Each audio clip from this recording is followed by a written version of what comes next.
This is a Caravan Industry News Update, brought to you by Whats Up Downunder. Well, g'day guys, here we are back at the Victorian Caravan Camping and Touring Supershow. I can't always find my eyes just launching up here, so I make sure I don't. It's such a big mouthful. Makes it a lot easier to look at, doesn't it? It really does. Now, we're actually here with David from ARB. Well, welcome onto the stage, mate. Thanks, Warren. First time we've had you up, mate. We probably should have had you up sooner, I reckon. That's okay. It's been a busy weekend. It really has been a busy weekend.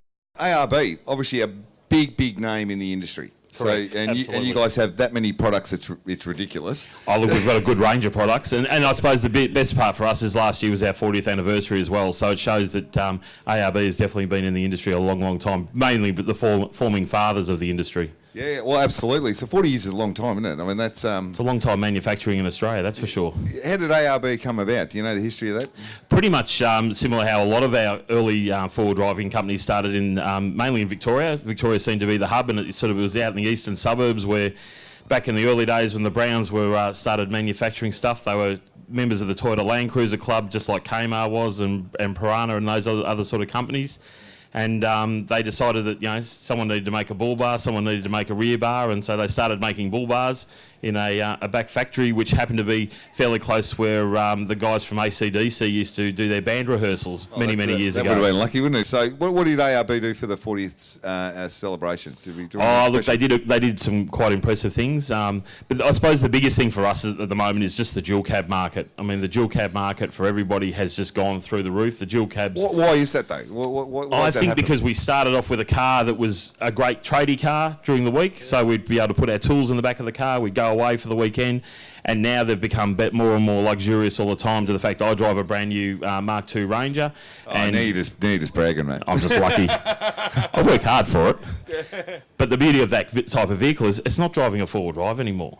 You sit in that car, you can do 1,000 kilometres a day, if not more, and it's a car-like car now. They're not, the days of four-wheel drives rocking and rolling and nudging and being rough and all that, by the time we now put suspension systems on them and canopies and fridges and brand new wheels and tyres and all those sorts of things, they now are beautiful. So what's the big thing? What's going to happen in 2016 for our... Look, for us at the moment is just absolutely product.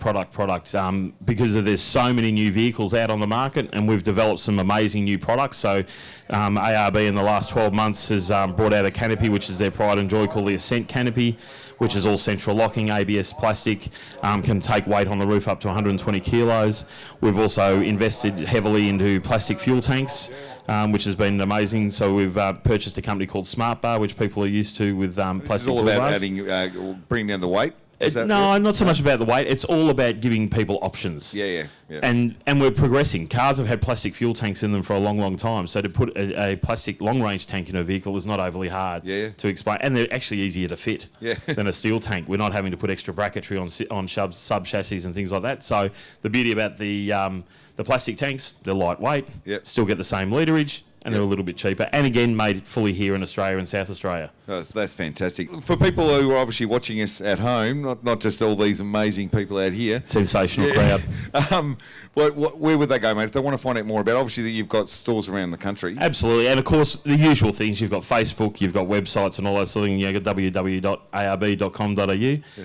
But you had to do the W's, didn't you? You got to do the W's. Don't forget, we're not all young. My father's at home, who's 75 years of age, and he goes, I can't find a website. And I go, why can't he? He goes, well, I don't know. And he hasn't put the WWs in. There you go. So, yeah. But the beauty about us, I suppose, is we are Australia-wide. Yeah. If you do have problems, and that's what we also offer, is those national guarantees and warranties right around Australia. You fit something in Melbourne, of course, we know you're going to be wanting to go to Darwin and those sort of places. And if you have an issue with any of our products, we're there to help you. Mate, we did a big trip down the Gibb River Road a couple of years ago, and we had a bit of trouble with some airbags in the back of the Land Cruiser. Stopped in an ARB up in Kununurra. And mate, they were fantastic blokes, I've got to tell you. And look, they do a great job. I mean, a lot of the store owners, especially out in the country, are mum and dad operations.